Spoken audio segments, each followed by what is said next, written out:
Okay, welcome to First Draft Live. I'm Mark Bonner, Business Editor-in-Chief, coming to you live from New York. It is Friday, December 5th, and we are closing out a year where the story of retail has become the story of the entire economy. Strength on the surface, instability underneath. Retail real estate has been one of 2025's standout performers. Investment sales are up by more than 21%. Q3 demand finally turning positive. Leasing is still competitive, and limited new construction has kept fundamentals tight. And at the same exact time, the ground has shifted. Tariffs have surged to levels we haven't seen in generations. Imports are delayed, slowing openings and killing deals. Consumer confidence has fallen for months. Store closures up 66% year over year. Seasonal hiring at its weakest since 2009. And major brands like Amazon, Target, and Carter's are cutting corporate jobs heading into the holidays. Yet somehow, the consumer keeps showing up. Black Friday and Cyber Monday broke records. Value chains were mobbed. AI shopping assistants jumped 300% year over year. It's a year defined by contradiction, where sentiment and behavior sharply diverge, and retail real estate sits right in the tension between them. And that's exactly why today's show matters. Few operators understand the moment better than Walter Kampf.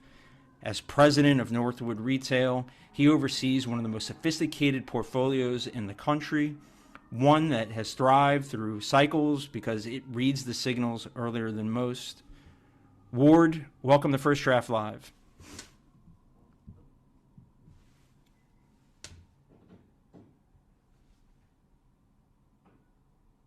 Mark, thanks for having me. I look forward to talking to you today. It's very timely, and everybody seems to kind of want every little data point since Black Friday. Every data point matters, right? So, sentiment just came out. It was up a little bit. So, up and to the right's always good. So, let's dive in. So let's get into the split personality for a second, right? Yeah. Retail real estate looks bulletproof on paper. Investment sales up 21%. Q3 absorption finally positive. Leasing still tight while the macro backdrop is cracking. Store closures up 66%. Consumer confidence is sitting below recession thresholds. And big brands are cutting thousands of corporate jobs heading into peak season. How do you reconcile a sector that's performing this well when so many of its fundamentals are flashing yellow? It's a good point. I've got a lot of reflection, having done this almost, 40 years. You see different cycles, and they're all very different. You either see high interest rates, you see the GFC, the dot-com bubble. If you saw the 80s, that was kind of more regional in nature. But there's always, and I think in retail, what's interesting, there's always evolution of retailers. And I think the bipolar nature you just described is real. I think the consumer is conscious on purchasing, but I think what people do and what people say are two different things. I do think one of the macro things that's underneath the surface is, energy sub $60 is a tailwind, not only for the consumer, the high end, the low end, the middle. It's also a tailwind for businesses, whether it's trucking, shipping, stuff like that. So I do think, that's a big component of pricing, et cetera. And so it could be a real tailwind, into the end of the year. But certainly the uncertainty, I think, it's been out there for a while, and I think credit really matters. And so, we wrote about uncertainty this morning. Everybody should check out First Draft, the newsletter that I put out every morning. But just one more question on the split personality, Ward. I mean, you've been at this a long time. You've seen multiple cycles. You've seen the economy do all sorts of things over the decades. Is this resilience that we're seeing in the retail sector, or is the industry mistaking momentum for health? I think it's a combination of both. I think there has been this, D2C brands that have been built kind of since the GFC, right, that have rolled out. And so that's one component. I think, newness is really, really important. And I think some of these brands, leadership, you look at Gap, 2, 3 years ago, they were left for dead. And I think the new team, I walked on my house this morning, there was a package from Gap and J. Crew. I think new leadership, newness. And I do think that's what's winning in retail right now is, do you have something new that the consumer doesn't have and wants? And if you don't, people are going to be shopping around price. And so it's more of a commodity. And I think that's where the split is. Right. And look, and let's talk about the consumer, right? I mean, as anyone knows, what consumers say and what they actually do are often two different things, right? Because you look at Black Friday, you look at Cyber Monday, you look at the last 5 days of retail in America, consumers dropped about $11.5 billion. Right.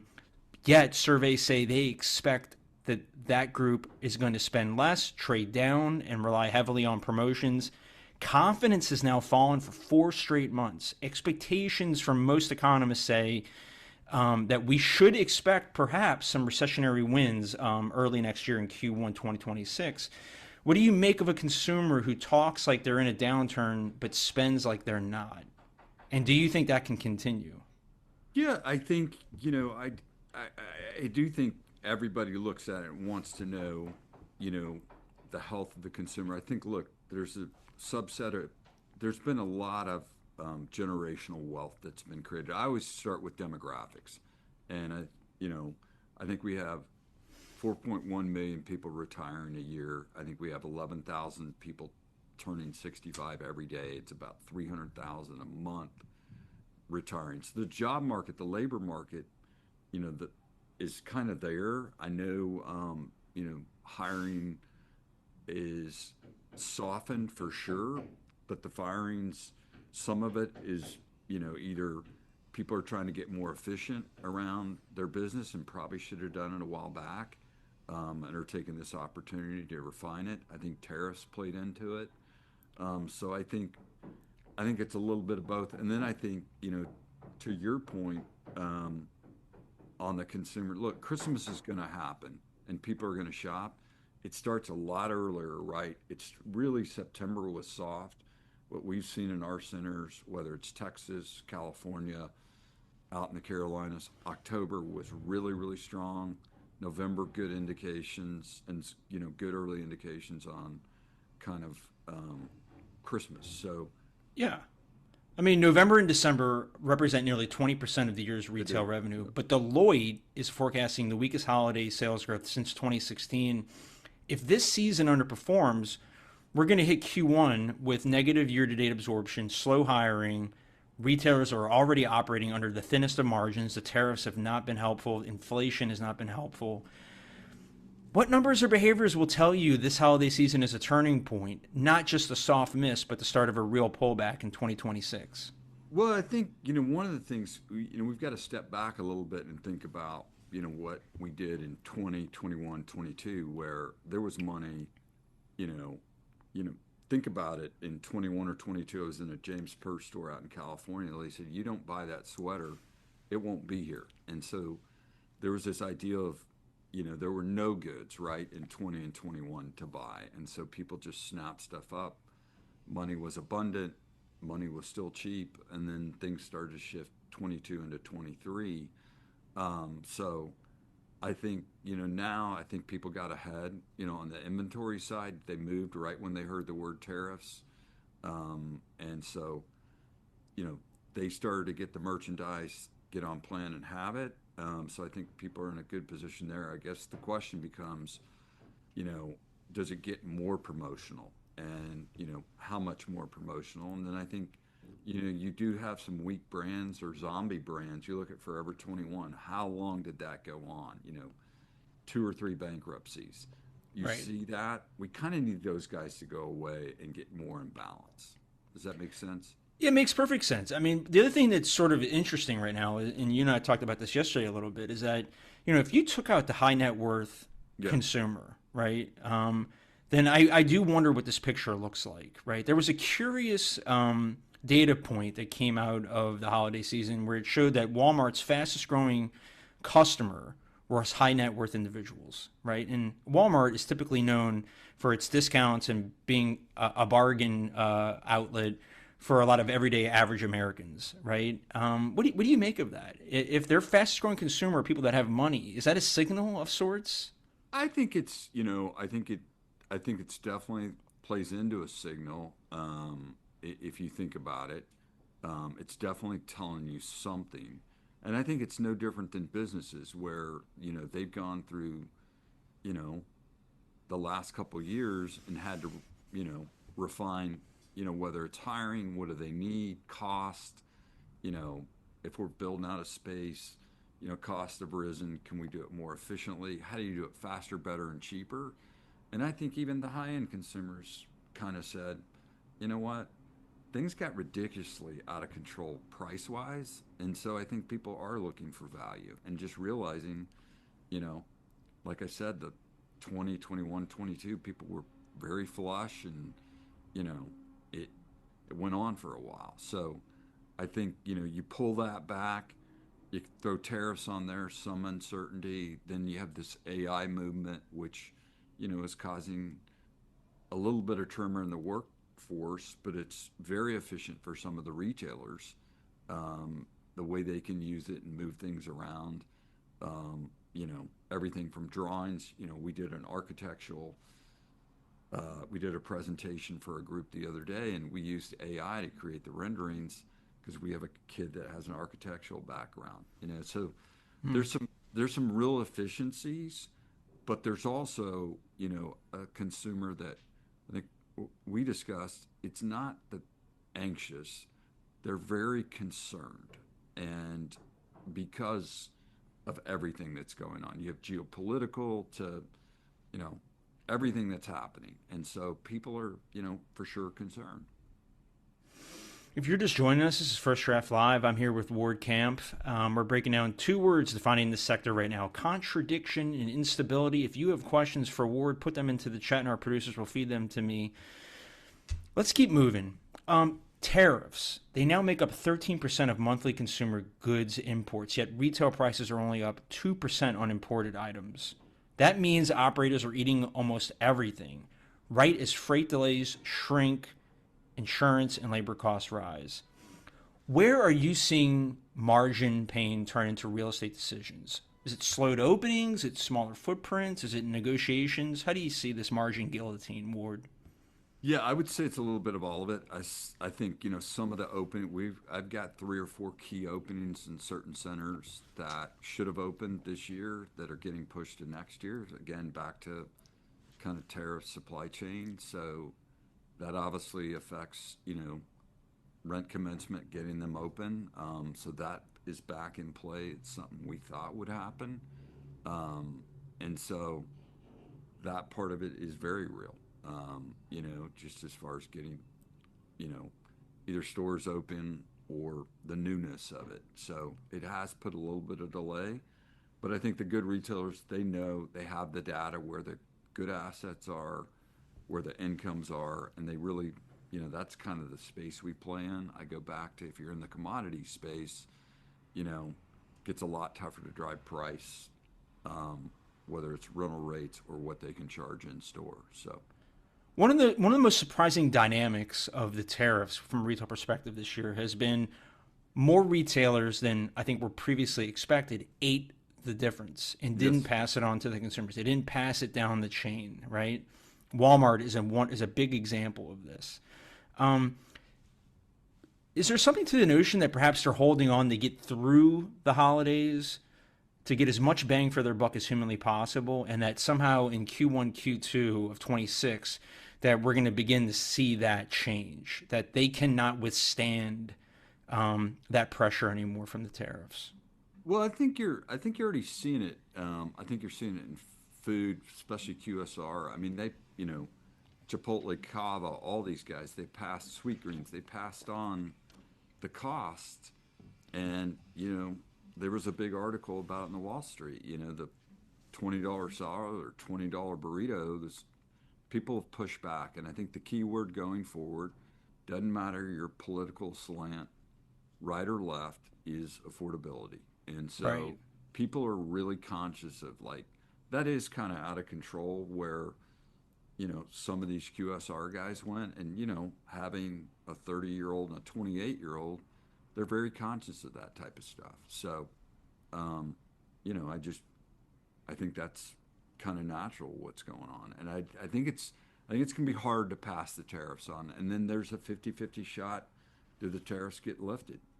By we do have this Supreme Court ruling that's still out there. Or taco, Yeah.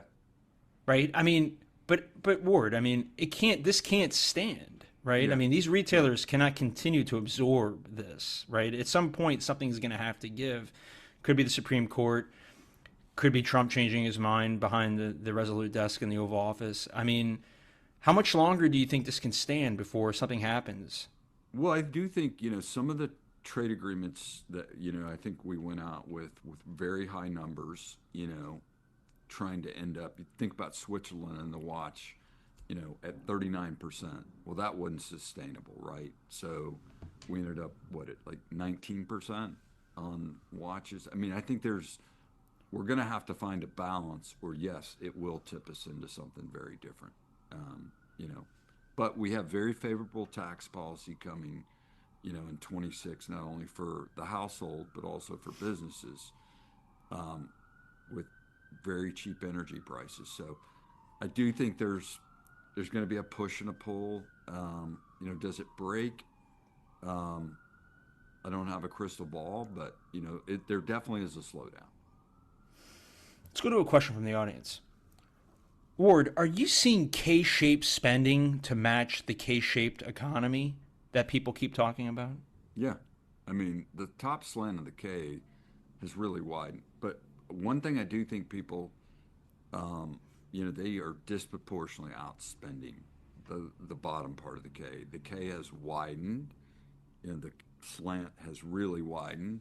But I do think one thing, we always think about, or an investment committee, or we're talking, you got to remember, the very, very high end, the amount of money that has been created in this country in the last 15 years is unlike anything we've seen in small markets, big markets.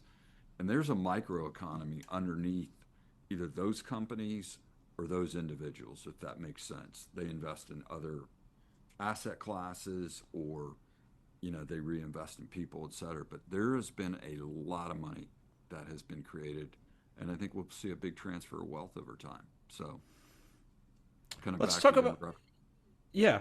Let's talk about leasing for a second. Headlines say leasing is competitive, it is. but deal flow is getting noisier. Delayed equipment, customs, backlogs, tariff timing, have tenants killing leases so they don't burn free rent before they can even open. How widespread is this really? I think it's look. I think one of the things you're seeing is weak tenants that aren't well capitalized. This is a huge. This is a real problem for a lot of those tenants, and then some of the legacy tenants that have been around, kind of repackaged 3 or 4 times. That's a challenge. But I do think there is this divergence. Either people pushing the openings out in next year, maybe they were going to open, in the spring, and they're pushing to fall because they want to have all their ducks in a row. So it is still competitive though. The best assets, the right spaces, right sales per square foot, and the right demos. People have that data and they want to be there. So I think it's market by market and asset, asset So class. do you think, I mean, Ward, do you think is it isolated friction, or is it the early signal that deal velocity is weaker than the stats show? I think it's, I think everybody's going to be, again, more purposeful about where they open, and more thoughtful about the dollars they spend. I mean, we have a lot of square footage in America, right? And so there hadn't been a lot built, so I think we're in balance. I think some people want to build new. Does that pencil? I don't know. And I think we're going to continue to see limited development over time. We're just not going to be wide open. And I think we're going to have a big absorption of some of the boxes or some of the retail space that comes back. Okay, Ward, we got a couple more questions here. Will prices correct across the board, or do incomes and spending eventually catch up with the heightened prices?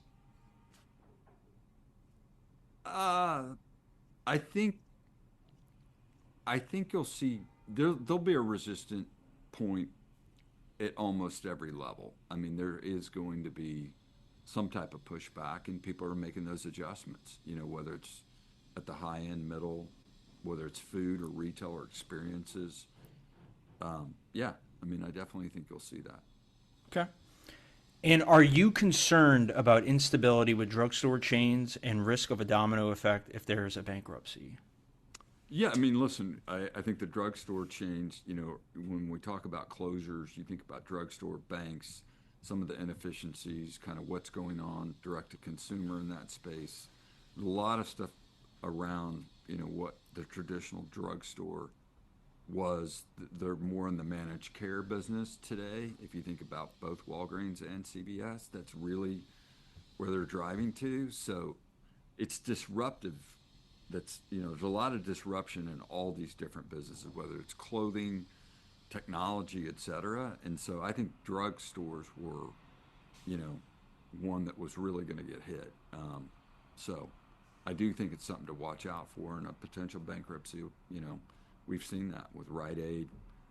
Could we see another one? I have no idea. And if we did see that, would it have a ricochet effect on the market?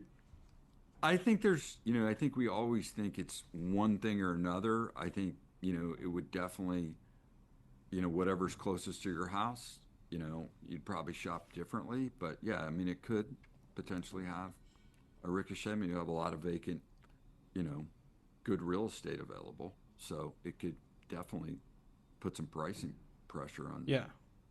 space. Look, store openings have outpaced closures for years, but that flips this year. Closures are expected to beat openings by 50%. Yet value chains, off-price, fitness, food and bev, luxury resale are expanding aggressively. Which categories are built for this moment, and which ones are about to get exposed in 2026? I think the weak credit tenants legacy that didn't, change into technology, whether online, didn't have the right real estate, brick and mortar to support it. I think the resale, I just saw the founder of Fashion File 30 minutes ago. I think their business is through the roof. I think places like Real where there's value, I think, again, people are going back to that consciousness. I think, food and beverages had some disruption because people aren't drinking as much. There's a lot of disruption around Ozempic and some of that. And, the restaurant tenants will tell you openly, that those are some of the things, people, their patterns have shifted, with least amount of alcohol consumed, I think, in 50 years this year. So, And it's unbelievable. And that's not about saving money, right? no, Because if you've been to a bar lately, you know that mocktail costs the same amount of money as a Grey Goose martini. right. And so you think that's the Ozempic effect? I think it's Ozempic. I think it's cannabis has caught alcohol for the first time, no matter what your thoughts are on it. Like, there are a lot of states where it's legal. That's part of it that they're realizing. At first they thought it was just inflation. Now it's for sure, the weight loss drugs. People are just eating less. And then I think young kids today and older people, whether they're either,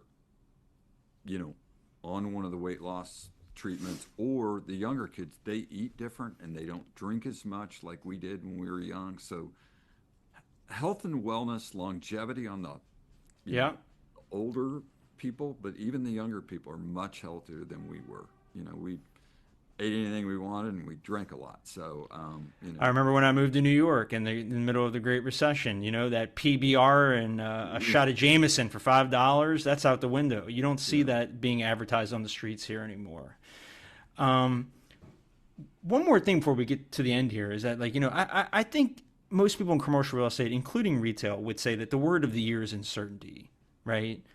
And let's call it the instability premium. There's been so much uncertainty, and we've kind of walked through a lot of it, that it almost becomes predictable, that uncertainty has now certain. Ward, I know you've seen all this. We've talked about it. How do you actually price that into deals right now?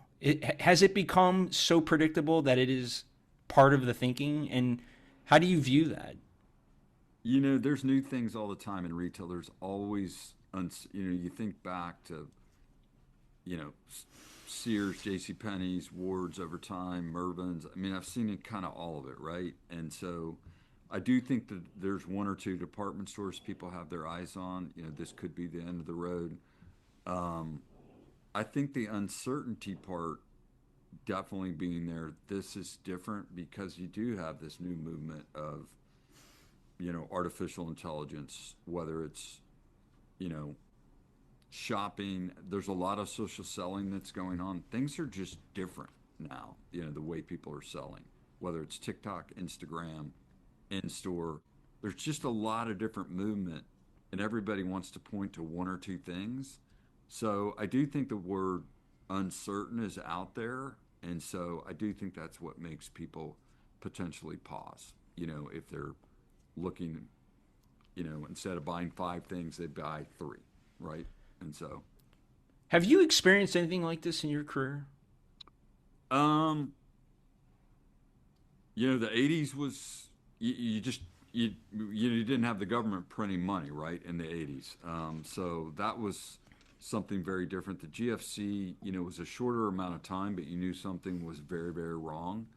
Um, this is different because it's bringing up, to your point, we've got a issue that just popped up. I was down at the Domain Northside Art Center in Austin, and Waymo, driverless Waymos are pulling up to Nordstrom. They're pulling up to restaurants, and people are putting either a gift in it or they're putting food in it. And different than Ubers, where we have pens in our centers for the Uber line, we don't have that figured out. Yeah. And there is a company out there that's working on that, but that's a brand new. If you think about the effect on parking, shopping, you know, it's a whole new issue that's arisen in the last 2 to 3 weeks. One good thing that came out of the GFC was that it led to the longest expansion of the American economy in history. Yeah. I just wonder, do you think that there's any reason to believe that once we get through whatever we're calling this, that we won't come out on the other side of it, and that it'll be another massive expansion that will be historically significant to the economy? Well, I go back to demographics. You had a demographic. It was always about suburban America growing out, schools, etc. And so you've got an aging demographic. You're going to have a transfer of wealth. Technology's playing a big part. I mean, you see the statistics of people either using their phone to purchase something. They generally have to go to the store, etc. So I do think this is different and something I haven't seen. I think the changes are real. But it all kind of reverts to the mean, right? I mean, there were cities like San Francisco, they said it will never come back. And in the last year, they've had one hell of a run out there. So I do think there are places that revert. And retail's always been one of those that kind of reverts back to the mean. But there's always a headwind or concerns. Okay, final thoughts. What are three convictions you're willing to stake your name on for 2026? I think the best the best curated real estate projects and the best demographics obviously will start to gap out, just like they always do when you get in times like this. People want certainty, so that's you know the best real estate will win. That's one thing. I do think we'll have more closures than we've had in the last 5 to 7 years. Generally every January you have a tenant here or there at your center that doesn't make it. I think we'll see more of that play out. I do think we'll work through some of that. And that could free up some space and give people opportunity to re-merchandise on the weaker tenants. And I would just say, the last part, retail, the evolution of retail is just so fast. It's such a big part of the economy. We always think about goods, but services are such a big part of retail now today, whether it's med spa or medtel, whether it's technology, whether it's the Apple store we just opened, Google, one of their first stores down in Austin. So, there's always something different. The rise of food coming out of the GFC to combat online. So I think, right now there's this stat online's up. Sure, it's up. I mean, people are looking for value, but that'll play back into in store. So I do think you've got to look at the positives while you're balancing what's underneath the surface as you talk about. Now, Ward, I can't let you go without a question about your Oklahoma Sooner football team. So we can end on this, and then we'll get out of here. Do you guys deserve to be in the playoff? Yes. We got the best defense in the country. I know our offense is ugly. We do find a way to win. We have we've played one of the toughest schedules, and we got about 7 or 8 banners hanging up in Norman, and I'm not saying we'll get one this year, but we'd love to get another one. Good luck to your football team, and thank you so much for joining us today. All right. Well, we're looking forward to LSU and Lane and the whole thing down there. Thank you. Appreciate it. Go Tigers, and if you missed any part of this conversation or want to catch earlier episodes, you can find every show on biznow.com or in your favorite podcast feed. Just search First Draft Live. We'll be back with our last show of the year on December 19th. See you then. This is First Draft Live. Have a great weekend, y'all.